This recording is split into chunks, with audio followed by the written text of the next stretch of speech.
Welcome to the session about building one UWP application for Xbox and Windows using XAML and C#. A bit about me. My name is Damien Delaire. I'm the chapter lead for the Windows and Smart TV platforms. I've been working at Dailymotion for 6 years, and I'm an MVP since 2016. A bit more about Dailymotion. Dailymotion rebranded in 2017 to become the home for videos that matters. Today, Dailymotion is over 3 billion video views per month, 300 million unique visitors per month, and 150 million videos in our catalog. Our organization is as follows. About 50% of our staff is in engineering, so that's really cool. We also have an awesome public REST API, which is based on top of 4 pillars. Data API, which allows you to query and get information about a video. The API Explorer, which will, for example, we will be using to try and get the most trending videos on Dailymotion. The API Player, which will allow us to play an HTML5 video, and video upload if you want to upload videos on our platform. Here's a quick look at how the developer portal looks like. You can access this portal through developers.dailymotion.com. So like I said, in 2017, Dailymotion decided to rebrand, and we decided to go for one application for Xbox and desktop. What did this mean is this meant that we were going to have to rebuild a new watching experience that would work on both platforms. We decided to redo the design and the UX for both applications, and we decided to merge the architecture of our 2 apps into something new. How the application was built, we decided to go with GraphQL. So basically, because we're using GraphQL, we had to redo the whole API SDK for our application, SQLite, MVVM Lite, Windows Community Toolkit. What do we use? We use App Center to manage our crashes, or to log our crashes, custom tracking, Braze for push notifications, and we use the Dailymotion HTML5 SDK for our video player. Internally, also, we use GitHub, Jira, Zeppelin, and Abstract for designs, and Apollos to do testing. Looking at the Dailymotion UWP, Xbox, and desktop app. So in 2017, this was the app that was launched. As you can see, both apps are very similar. The main difference is the search icon here for the Xbox app, and here the search was located here. Next. Today, this is how the homepage looks like for on Xbox and Windows. Here is Xbox, here is Windows. Again, the search has changed. The search is more visible on the Xbox than on desktop. And also desktop has buttons that the Xbox don't have, because on desktop, it's a bit easier to access these buttons compared to our Xbox. Building for Xbox. So what you need to keep in mind when building for Xbox is that each TV has its own version of safe zones. Each TV has implemented its own pixels to safe zones, and so it can get quite complicated. Working inside these safe zones can and will generate issues for you. There are focus traps. A WebView is a focus trap. A text block is a focus trap. You have to navigate with a controller. So instead of your finger or a mouse, you have to make sure that you have to be able to navigate with this. And colors are not the full 0 to 255 range. So this is the safe view. So you've got 48 pixels on the right and on the left. You've got 27 pixels on top and on the bottom. And basically, your app sits in the middle. So you have to make sure that your app fits in that diagram. Same thing, TVs don't support the full 0 to 255 color range. You have to work with 16 to 235. So if you want full white, you will actually only be able to go at 236 and not 255. So you have to keep this in mind when designing for TV. You won't get the full color range. You'll also have navigation issues. Here's an example. The follow button here would be very difficult to access because it's on the far right, and it doesn't have any easy access for us to navigate with the controller. Same thing for the search on the channel cards. On desktop here, we have a follow button, and so a user can click on it on desktop. However, on Xbox, it's a lot harder to handle a click, and so we've decided to remove the follow button on cards and just allow user to click on the channel, access the channel page, and there he can follow. So navigating with the Xbox. What you have to keep in mind is that you've got a control or a remote control. So again, navigation is a bit different. Accessing a middle item might be very, very complicated. So you have to be careful on how you position your items for your TV app. So here's a nice little example brought to you by Microsoft. Basically, on the list view on your right here, if you have 50 items in it, if you want to access the previous button, you will have to go down 51 times, which is not very practical. So how does this work on the Dailymotion application? If I go on search, type imagine, I'm going to have a grid of 8 videos, and if I want to access the video Imagine Dragons on Top of the World, I'm going to have to click 5 times. Now we're going to see how to activate and deploy to your Xbox One. First, on your Xbox, you will need to download an application called Dev Mode Activation. This will allow you to activate your Xbox One and set it into developer mode. Once it's into developer mode, you will have this screen that will pop up on your TV because this will be your new development screen for Xbox. You can also access the Xbox through an HTTP endpoint, which will allow you to have access to all of these different features, which is called the Xbox Device Portal. So this is a very useful tool to allow you to upload apps and test them, check HTTP, check the network, capture a screenshot, and so on.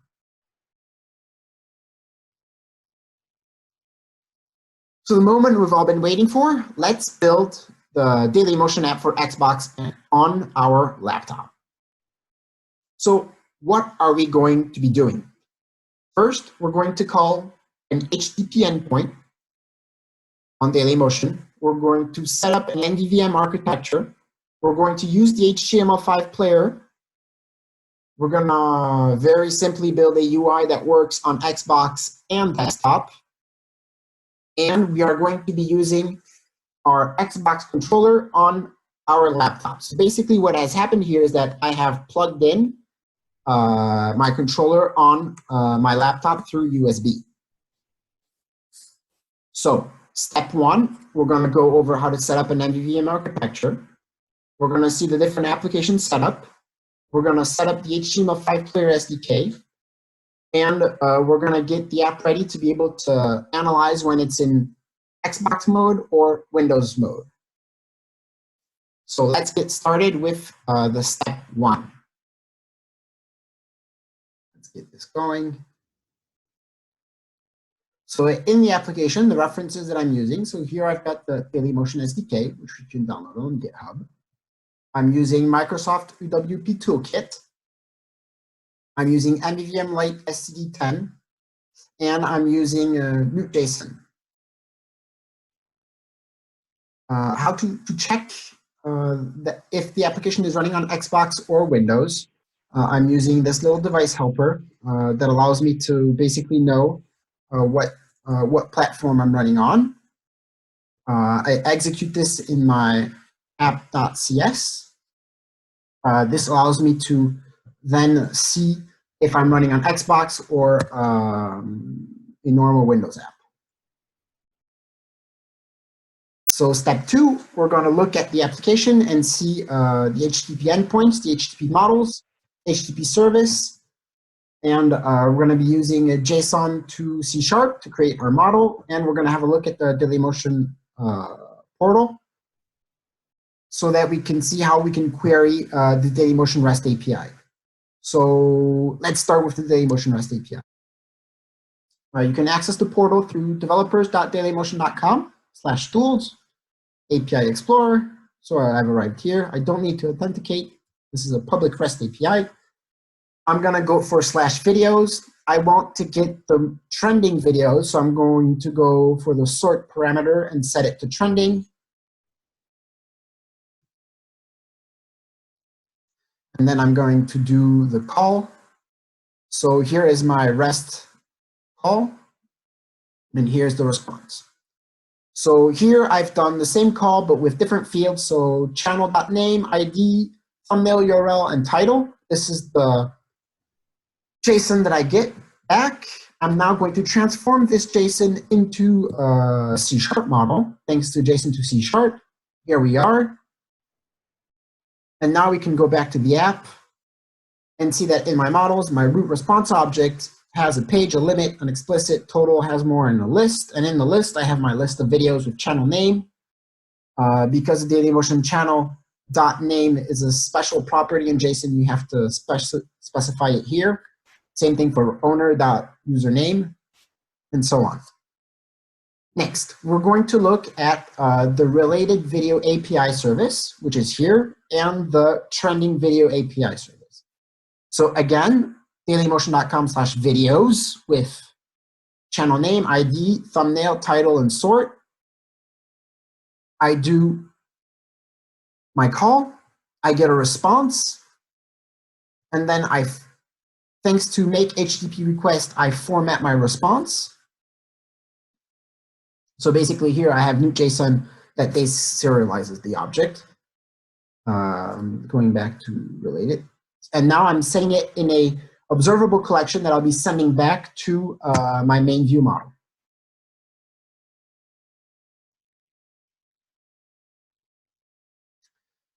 So that was for step 2. And now let's in step 3, we're going to look at the data templates using xbind and binding.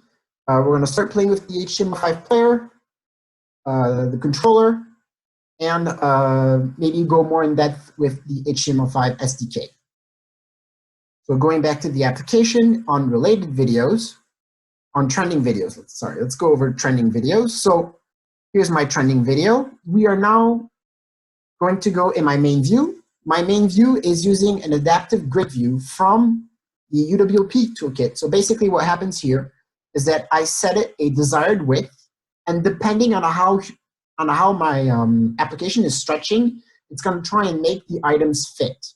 So what I've done here, so let's go to the top. I've set my main view is binded to my main page view model, which you can find here. My main page view model has 2 things. It's got a data video item source, which is an observable collection, and it's got a method called load videos entities. I'm actually going to call it load trending videos entities. Okay? So load trending videos in my main view.cs. When this is loaded, so when it says loaded, we are going to call this method, which is going to basically load the trending videos. If we go here, up, here we go, it's querying, it's bringing it back. Now, awesome, it's being set into a data video item source object, and I will be binding this object to my adaptive grid view. So item source, xbind, view model, data video item source. So you could have also just put data binding and data video item source. I decided to go with bind on this one, and in the video view, I'll just be using binding just to show that we can do both.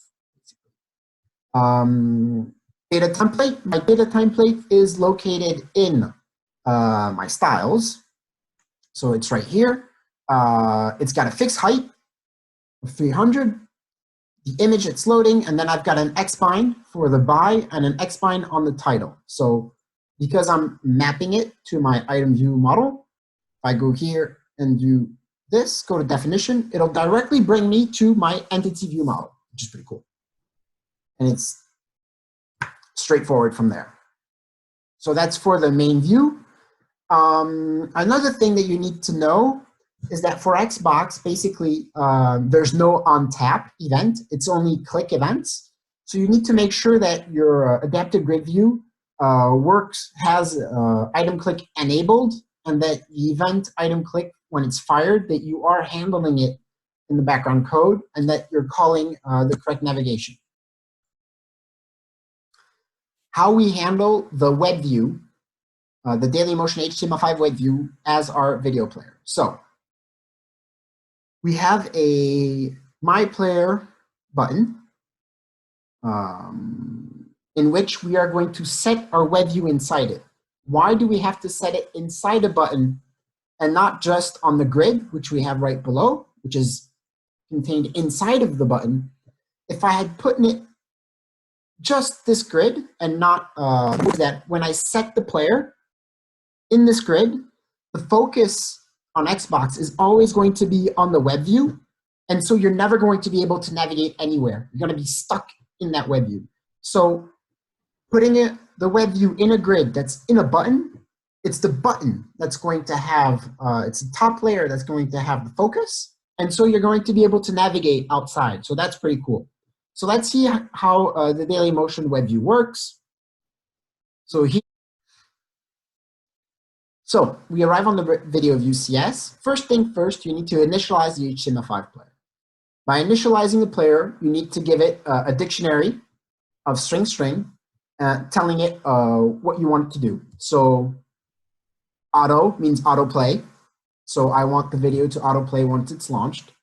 When I'm on Xbox, I don't want to see any controls. So controls equals 0. And when I'm on the classic app, I want to see controls. What are the controls? The controls are basically the play pause button, seek, and the settings on the player. I'm initializing my SDK. So I do Dailymotion Player controller.initialize with the access token. Here it's empty, so it's okay with its parameters. And then I'm checking to see if in my grid, the player is already set. If it's not set, then I'm putting it in there. So that's for initializing the HTML5 player. And now for loading the video. So once I want to load the video, again, I set it to autoplay got true. I set it to queue enabled, which means that once the video is finished, it will load the next video. This I don't want. So false. Mute. So the video will start muted. Video will start. I'm not passing any access token, and now I'm just sending this video ID access token, which is empty, and the parameters to my SDK, and it's going to load the video inside my button.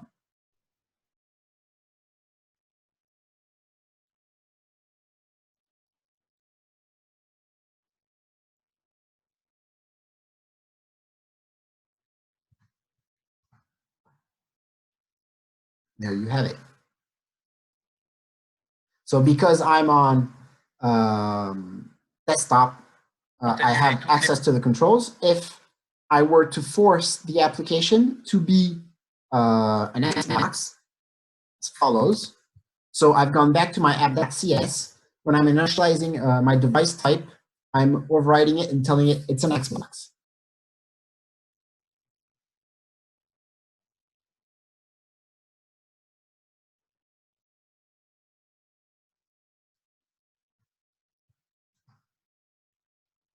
And so now, as you can see, there are no controls in the player. Even if I click with my mouse, there are no controls. So I would need to rewrite the controls by myself. Another interesting thing is from the UWP toolkit, they have this awesome focus tracker, which allows you to know where your items are located. So for example, here I know that my focus is on my button and on my player. Now I have clicked on it with my mouse, and now I have access, and I'm located inside the WebView. And as you can see, I'm trying to move around, but I can't because it's the WebView that's got the focus and not the button. And that's one of the main issues that you're going to be having with Xbox. If you're using a WebView, you have to be very careful and set that WebView inside a button so that it's the button that gets the focus and not the WebView. Because if it's the WebView, then you're going to have a focus trap and you're going to be stuck. And see here, if I go back, come back in, it's my button that has the focus, and I can navigate once again. Compared to before, I could not navigate. So that's it. That's the end of my presentation. Dailymotion is hiring. If you're looking to join the team, go to jobs.dailymotion.com, and maybe see you soon.